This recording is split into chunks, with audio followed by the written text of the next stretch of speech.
Ladies, let me welcome you to this conversation this Sunday. As I'd introduced earlier, I have Dr. Nkechi Nwankwo and Adeze Ojukwu. And the issue we're discussing arises from what is trending in the social media currently. A very respected and admired Christian gospel music singer, Nkechi Nwankwo, is dead. The allegations are that she was beaten black and blue by her husband. Her husband is alleged to have been a rough rider all these years, and Nkechi's colleagues have been trying to intervene. Eventually, she died. And that has brought up the challenge of domestic violence. There are a number of postulations as to what causes domestic violence. Our focus, even though we touch virtually every dimension of it, will be more on what I describe as yoked marriages. What causes a yoked marriage? Last Sunday, I advertised this conversation, and many people have called in to say, look, they're looking forward to it. Dr. Nkechi Nwankwo, let me welcome you again to the conversation. Thank you. And Adeze Ojukwu, welcome to the conversation. Thank you, sir. Osinachi's story, Dr. Nkechi, how has it touched you? I have to say that it made me so sad. So sad, because this is the experience.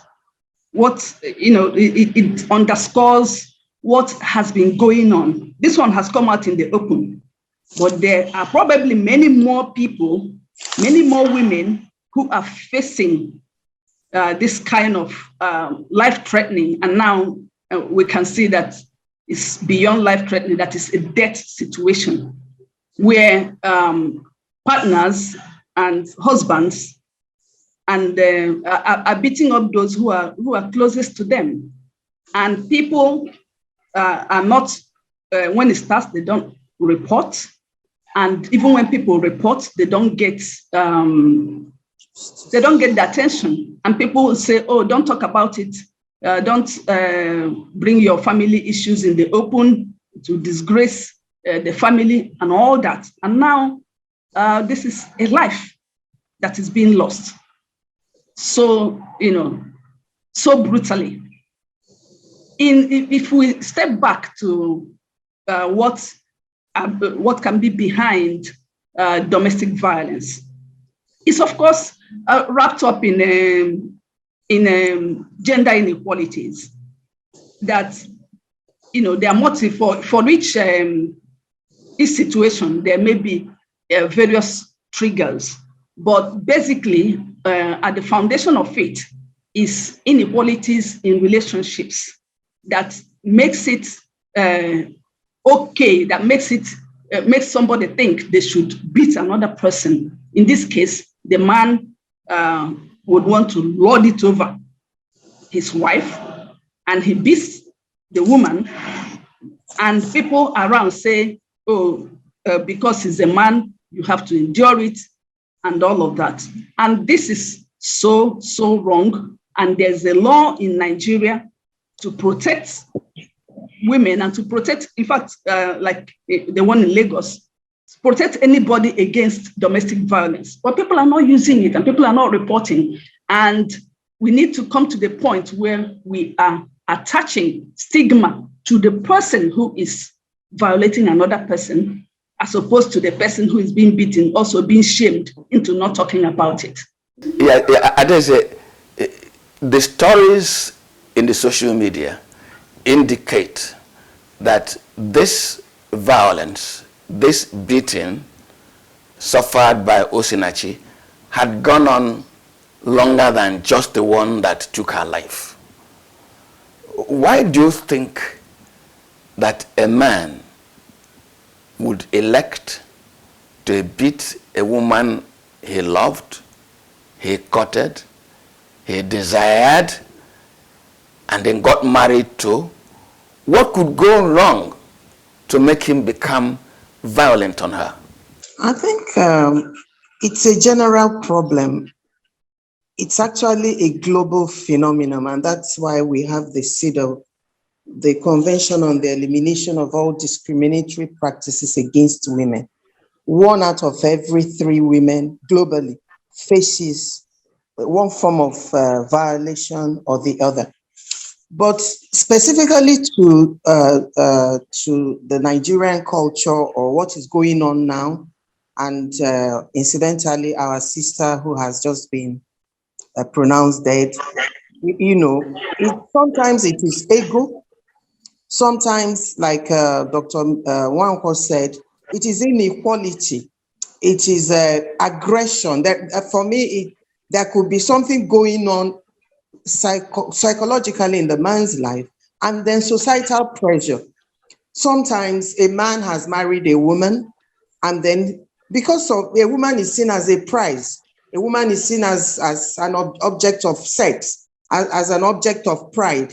You send her to school. You are not educated. You send her to school. She comes out with a bachelor's degree, a master's, or PhD, or even when they go to America, the man maybe is a cleaner, and he comes down here and marries a nurse, and then the woman's begin to earn more money, and then he begins to beat her. And so in this case, from the avalanche of accusations and allegations, the woman was making money. I think she was the breadwinner, or she brought in a sizable part of the income of the family, and he was very aggressive. But like Dr. Nkechi Nwankwo said, the judicial process concerning domestic violence is ineffective. The laws are outdated, and there is this culture of silence, both from the faith organizations, from the family, because of stigma. So many things are working together against women. A woman does not want to be dubbed as a divorcee. She wants to stay to take care of the children, because if she leaves, the man may marry another woman. And so there is so much going on in the mind of a woman that, causes her to stay. And at the end of the day, she loses her life, or some of them are some receive acid baths. They are ruined forever. They're neither dead, but they are just walking corpses. So I'm happy that, even though we are sad that this popular musician is gone, but her death has sparked off a good conversation about domestic violence, which is quite prevalent all over the country, particularly in the Southeast, based on statistics. Adeze raised 2 strong issues. One is our patriarchal society, in which a woman is prized. He is a commodity. She is owned by the man, and the man achieves her. And I gave the example of a timber merchant, an illiterate timber merchant, or an illiterate spare parts dealer, importer, exporter. He makes a whole lot of money, and when he wants to marry, he chooses to marry a PhD holder, a lawyer, a doctor. And our parents will say, marry him because he will provide for you. How does this kind of patriarchal ownership, sense of ownership of the woman as a property, contribute to what has happened to Osinachi? Yeah, in a way, yes. Human development in all its forms sits on 3 tripods, and that is on the politics, on the social, and on the culture. Now, obviously, it is the norms within a society that these things stand on. So, if a society decides that the boy child is more important. They invest what we see your values in what you spend on. So in this case, the social and the norms are standing against the value of the female child. So no matter, so that, and when and then she becomes, by virtue of not having that equal value placed on her life, she becomes somebody's property. She translates from being her father's property and means of wealth to becoming her husband's symbol of achievement in a society. And that's the grounding of it. And then when you talk about the timber merchants and the lack of desire that is now becoming prevalent for young men, they have seen that the education is no longer the path to employment and economic gain. So they move smartly to what is. And having moved there, they also recognize that there's a lingering value on education. So they use their quote unquote their property of women to acquire this other wealth just in case it becomes important. And it is not being the way that you see that value is in some parents who say, as you mentioned, you will marry this person because he has wealth. So that is also their own part. What is their interest? It's so that their in-law will become their part to wealth, and their daughter becomes what they use to. So it's still the same, still the same thing that's going on in multiple ways. And the way around it, first and foremost, is the value on seeing that each human being, male or female, is of equal value. If we agree on that, then it will not matter to us. It will not be, we will not be looking at the girl child as something that we will use to get something, both from the father and from the husband. And now that's when you talk about that, I have somebody like you who has a PhD. It's not. It's something, it becomes an acquisition. But if parents value their girls enough to say, I need you to have your own aspiration in life, achieve what you want to achieve. If some man comes, if you and a man meet and you want to build a life together, it will be a partnership, because that's what marriage is supposed to be, a partnership of people who love themselves and are there for the mutual support and growth of one another, not one being the one who brings me wealth and then I'm his trophy for showing off to whoever. So it's going to be just like every area of human development. We're going to need to address all the areas where the concentrate factors for this come from. And it is primarily in the value we place on our daughters. Some people still cry when their wives give birth to daughters. And that is, that shows you the enormity. The boy child preference is still there. And it comes up in the homes where people divide up duties. The boys can go free, go and play, and the girl is washing plates and doing all sorts of things in the house. And now that girls are getting educated, the value of education, because it doesn't tie to economic wealth, is now, is because in Nigeria, it's not tied to economic wealth. So that becomes an issue.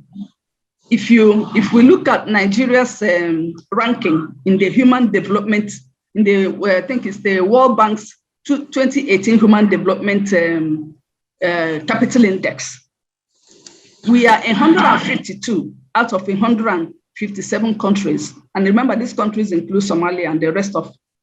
And that is because of our underinvestment in education and in public service and infrastructure, those three.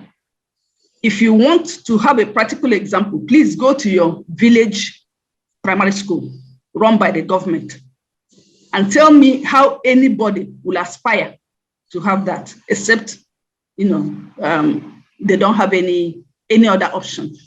So we must get down to the basics. But I would like to stop here and speak to what each of us can do. Thank you. Thank you. Adeze, we are going to tie two issues together. First, the value we place on the girl child. Then we move over to what we can do. Because as the value is no longer on education for some boys, in order to, because they can acquire a PhD holder, a doctor, for as long as they've made money, it also seems to be discouraging the boys themselves from going to school. When they make their money, they acquire the girl of any standing. But in the northern part of the country, if I'm permitted, if it's not too sensitive, the girls themselves look forward to being married at 12, 13, 14, 15, 16, when they become the big man's property. They look forward to it. And at any time it pleases the man, he throws her off and acquires a new one. Does this kind of situation breed the kind of challenge that Osinachi has faced? The boys are no longer going to school. The culture allows you to acquire and throw away the woman anytime it pleases you. Yes, there are two different scenarios, because in Nigeria we have our cultural differences and complexities, true. But you will know, just like Dr. Nwankwo said, globally, there is a preference for the girl child. In India, it got to the point that they even, discard the fetus if it's a female. But they put a law, and that has stopped, or that has significantly stopped. I don't know if it has stopped permanently, totally. In Nigeria, there are differences. What goes on in the north is different. I beg to disagree that a girl child that is 9 or 10 is looking forward to marriage. Like we all agreed before we started, any child that is under 18 is a minor, cannot take decision. It cannot, is not matured psychologically, mentally, is not fit to enter the institution of marriage. So what goes on there is what you call early marriage, post-marriage, even though sometimes it is the parents that kind of push them. It is still wrong based on United Nations standard, based on human rights. A child is a child and should not be forced into marriage. But down south is a different scenario where, even though there is a preference for the boy child, the girl child is still, is still encouraged to go to school and acquire education. But then because this is what goes on in society, is a microcosm of the home. It is from the home that you are told, you're a girl, you have to submit. Leave him, he's a boy. You submit, even though he's your younger brother, you wash his plates, you serve him. And then, just like in the late Osinachi's case, she kept submitting. And sorry to say it, our Christian or church or our clerics tend not to talk about it on the pulpit. You're not supposed to talk about it because the Bible says, I hate divorce in Malachi. And then you say that whoever divorces his wife and all that, you're committing adultery. And so the woman stays and then stays until either she dies or she's maimed or something happens. And so the man feels a right. And even when you take it up, in some villages, they're against it, they're fighting it. but there needs to be a serious cultural orientation, particularly over what is going on in the Southeast.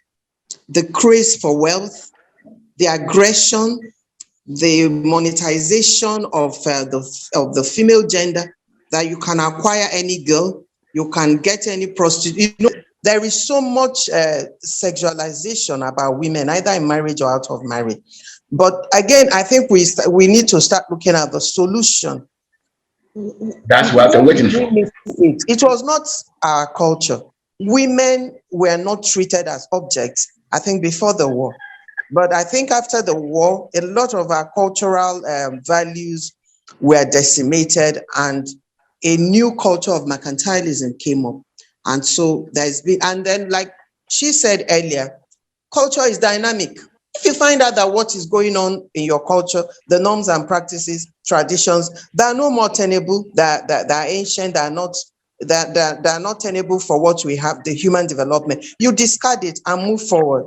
You know, so that's my own submission. The two scenarios that are different, and we have to tackle them differently based on the cultural norms, religious norms of each setting.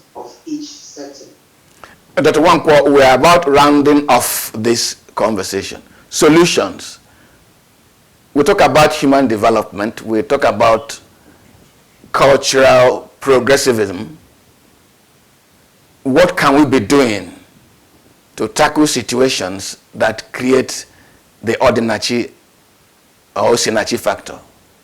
Okay, thank you. I'll go back to the broad overview of things. And that is and Adeze has started it by saying that we need to reorient ourselves culturally. We need to recognize, change comes from recognition. Now we need to recognize from that we are sliding. We are sliding, both, as a country and as individuals. And that knowledge should bring us to check, as Achebe would say, where the rain started to beat us, and to check whether and how we are contributing to it. We need to be sure that personally we are not, and if you are not making an active contribution to end it, you are abating it. That is my submission. Each of us needs to engage. We all have a sphere of influence, and we have a place where we can put our voices, even at least in our families. We must undertake that under no condition will you raise a hand on anybody. No condition. Anything you cannot discuss and agree, you probably should leave it alone. We need for our laws to work. We have laws now that against domestic violence. I need to speak to women, particularly in this, in terms of reactions. If a man is dating you because some young ladies, they are in a relationship, the man hits you, then he will buy you clothes. That's rubbish. If he hits you, end the relationship, because it's not going to stop. He doesn't respect you. That's my point. Now, if in a marriage, a man hits you, please leave. Forget what anybody will tell you. Leave for your life's sake. I don't, and a man or a woman who hits anybody should please go to therapy, because hitting anybody says to me that you are not able to take your points across, or that your ego is overly controlling you. So we need to check ourselves. Are you prone to raising your hand? Control yourself, because if you cannot control yourself, you cannot control anybody else. We must take personal responsibility. And if we see that something is happening in our neighborhood, we should report. We should find a way to save lives. We cannot afford what is going on. And on a national level, we need to begin to revalue what we do, especially with regards to our education and infrastructure.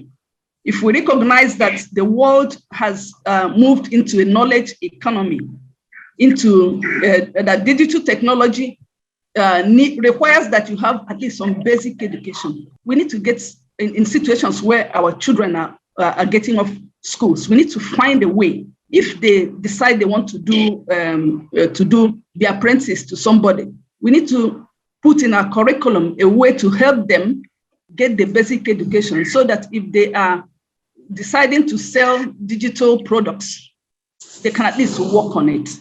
So it's a call. This debt is a call on everybody. And as Adeze mentioned, if you're a pastor, please talk to your members about this. Make sure that nobody in your congregation is beating his wife or beating anybody at all. And that you point out that it is wrong, and that you will support that the person be locked up if they do so. I think I will rest it there, because it's really an emotional thing for me to just see another woman, killed in this form. Thank you. Now, Adeze, just a little bit of a last word, if you don't mind. Dr. Nwankwo has raised a matter which I want you to interrogate very briefly, and that is doing something about our internship or our apprenticeship. The Igbo apprenticeship mechanism is acclaimed internationally as a means of wealth creation and employment generation that is steady. But we call it Eba boy or Igbo Odibo. And then your master sees you off with some capital and you begin your own. I discovered that this apprenticeship structure keeps recruiting young people into businesses, and all they know is either that carpentry, spare parts deal, or timber business, or whatever it is, electronic spare parts selling. And when they make a whole lot of money, as we said earlier, this aspiration, this making good for your shortfall, expresses itself in marrying a big woman. And you get back home to bring her at the same level, you beat her up.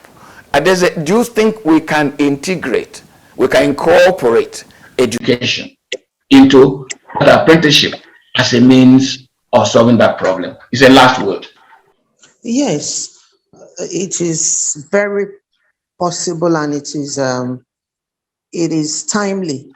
We have professors of economics, we have people like the new governor of Anambra State, and Peter Obi, the aspirant, the presidential. We have so many educated Igbo people that can sit down and have a stakeholder meeting on integrating, formal education into this kind of business mentorship that we have, that has been recognized by Harvard and so many other international organizations. But again, if we don't have the cultural reorientation that Dr. Nwankwo and I have been harping on, it will not happen. And it will not happen overnight. We actually need to see this as a problem, whether in a yoked marriage, in a matched marriage, or even in India, where you have a reference marriage, where you have two opposite people, they just want to marry for marrying's sake. We need to begin to rebuild our norms and our cultures.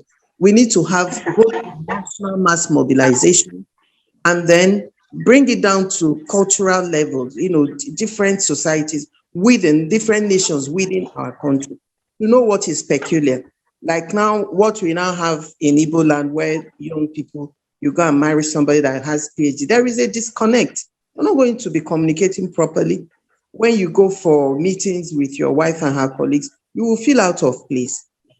You will not be able to educate your children, where your children will not give you that respect, because like she said, this is a digital age and the woman has an age. But it's better that everybody comes on board in terms of it. And we need to replace a new priority on education. That's where government comes in. You need to invest properly on education so that it will become attractive, so that we don't just become, we are not just wealth seeking. We are also, it's now a knowledge-based economy. We are not just looking, we are not economic merchants, but we are well grounded in all areas of human development. And so I put down here, there are different roles. We have to involve the media, the NGOs, the government agency, particularly the National Orientation Agency, and then women ministries, both at the federal, the local, and the state levels. And then in the home, this is where the traditional rulers, religious rulers come in. The every child is important. Based on the human rights protocol, every child, everybody is important in life. You cannot begin to place a higher value on another human being that you did not create. And so a child is a child, and we must give them the quality, the opportunities, equal opportunities. It's not that you tell the girl, step down, let the boy go ahead after he has graduated, then you go to school, or you go and marry and your husband will train you. When your husband trains you, he might become aggressive later in life. And so we believe that when we do the right thing, when we bring all these issues together, and everybody, like she said, plays his or her own role, definitely a new cultural revolution will take off. That's my belief. Well, Dr. Nwankwo, I just said that I was rounding off, but as Adeze spoke, something occurred to me that in the northern part of the country, you read of young wives who stab their husbands and take off, or who lays poison in the food they want to serve their husbands, and the man dies and the young girl escapes. That is a challenge. We're talking about Osinachi being beaten to death, but here in the north, or some parts of the north, on instances, you see that a young girl doesn't want to remain in that marriage, and she goes ahead to terminate the life of the husband. How can we address it? Well, I think that speaks to when people say that the young girls they like it, they even like to be married. So I think that answers whether they like or they don't like. Violence in any form is condemnable, and we need to make sure that people have options. So for these young people who have found themselves in this situation and committed such heinous crimes, they probably didn't see any way out of the situation because their parents have passed them over, and their husbands and the perpetrators, I don't want to call them husbands, the people who have taken them captive are not giving up. If you remember, I think I was in the UN about to make a presentation in 2008, I think it was. And we heard a situation in Nigeria about a young woman a little girl who had run away from her, a 12-year-old, I think it was, who had run away from her 52-year-old husband severally. And then each time she ran, her father brought her back. And then when she ran one more time, the man cut off her hands and her legs. Of course, she died. So we are seeing a situation where things are not favoring us. And as we have mentioned earlier, Adeze and I, the thing is to change what does not suit us, whatever it happens. If a quote unquote a culture is oppressive, you don't continue in it because it was your culture. You have found it's wrong. Otherwise, your life is meaningless if you see something wrong and you don't change it. We have been brought in this life for a purpose. We should support each person, whether girl or boy, to fulfill their purpose on earth in our various cultures.